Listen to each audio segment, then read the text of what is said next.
Maybe it was just me, but this episode of SAO gave me that feel that I got from the very first episode of the original Sword Art Online, where it's just, now there's true danger. Now, if you die in the game, you die on the real because of getting that explanation, in particular for Sinon. And it's like, why I gotta be my favorite character that's on the line right now? Why couldn't it be like crusty-ass Sugu or Austin or Klein, anybody else? But why I gotta be my favorite character? Def Gun or Def Guns. Don't do it!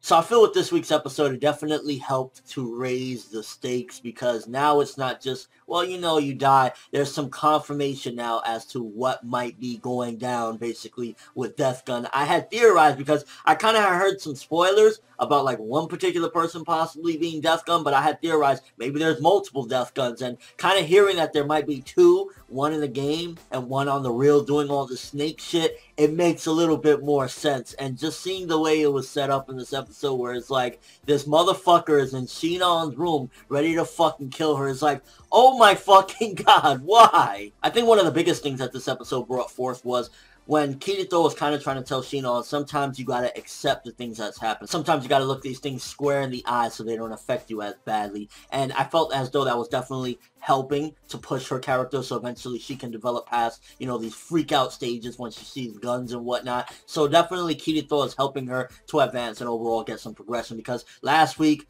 regardless of what, it did feel like a little bit of reverse progression when she was just flipping out and couldn't pull the trigger or whatever, because she was just so goddamn nervous and everything. So with that being said, I think what Kirito is doing now is going to help her in the long run a lot more than just, you know, I can shoot guns in a video game, but in real life I'm kind of shit at everything else. So I think he's giving her the tools to help her out, and that's something really valuable at the end of the day. In real life in general as well, when you go through some shit and something terrorizes you, sometimes you need to look it square in the eye so eventually you can get past that terrorized feeling. And I think Sinon needed to hear that from somebody, and not this fucking crusty ass friend that she had who was trying to say, you know, you can be damaged forever, I'll always protect you. Like, no, sometimes you need to protect yourself. Okay, anyone else got a chuckle when Kirito was checking out her ass for a second? Like, it was so funny where he kind of like blushed for a second and then like it led into some actual stories. See, that's fan service well done. That's when you're using fan service, like, hey, look at Sinon's ass, but then it actually leads into something. There's a reason why we're looking at her ass, because of the whole gun thing, and then it kind of led Kirito from one thing to another. So smart fan service in there as well. We're not just looking at her ass for the sake of getting every fucking viewer a boner. It's actually a purpose to it. And honestly, I know there's going to be people that is like, oh, where was the action? There was no action in this episode. For me, I felt like something like this, giving more exposition as to the situation that they're in, is widely more valuable than just, you know, some action. Because with this now, first of all, we know Sinon,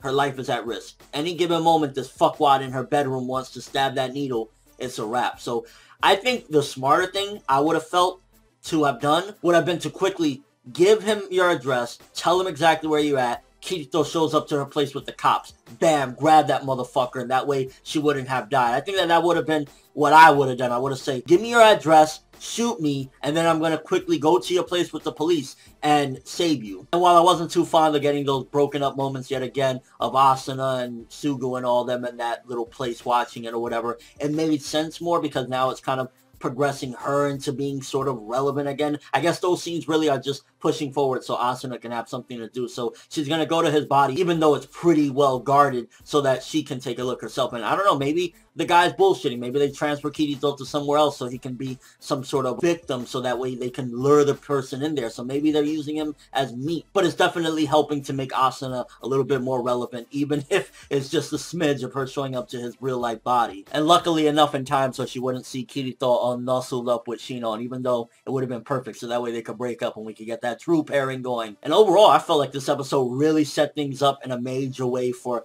some true devastation. This is now where I'm feeling like any minute Sinon truly can die. And while I'm a huge fan of the character, so I'm like, don't die, don't die. At the same time, it's nerve-wracking, and it overall builds up suspense, and it makes for a very good episode. I'm giving this one an 8 out of 10 yet again. It built things up in a huge way. It's like, oh, these motherfucking death gun pieces of shit, don't kill my girl. Let me know what you guys thought of this episode. Did it give you that feel of feeling like, oh man, my favorite character could die at any moment? What are these motherfuckers doing? Do you think that it's truly two death guns that are doing this? One in the game and one in the room with a fucking needle or some shit to make people die of like heart failure and whatnot? And what do you think about the advice that Kirito gave Sinon, where basically he's telling her, sometimes you gotta look at it in the face so you can get through it. Sometimes you have to actually go through that thing and feel that thing, so that way later on the damage is no longer affecting you. And your overall thoughts of the episode. This episode was one of those really major build-ups to make things even more intense. Like, we thought, you know, Death Gun, you know, he could kill you at any given moment, but literally outside of this game world, Sinon's body is in jeopardy of this guy stabbing her. If he wants to right now say, fuck it, you know, I want her dead regardless, he can kill her. But that's all I have for this review. Thanks for watching. Hope you enjoyed. If you liked anything I had to say or enjoyed the video, drop me a like. I'd greatly appreciate it. And if you haven't subscribed, if you could do so as well, that would be awesome. I'm ForneverWorld, and as always, people, have an awesome day.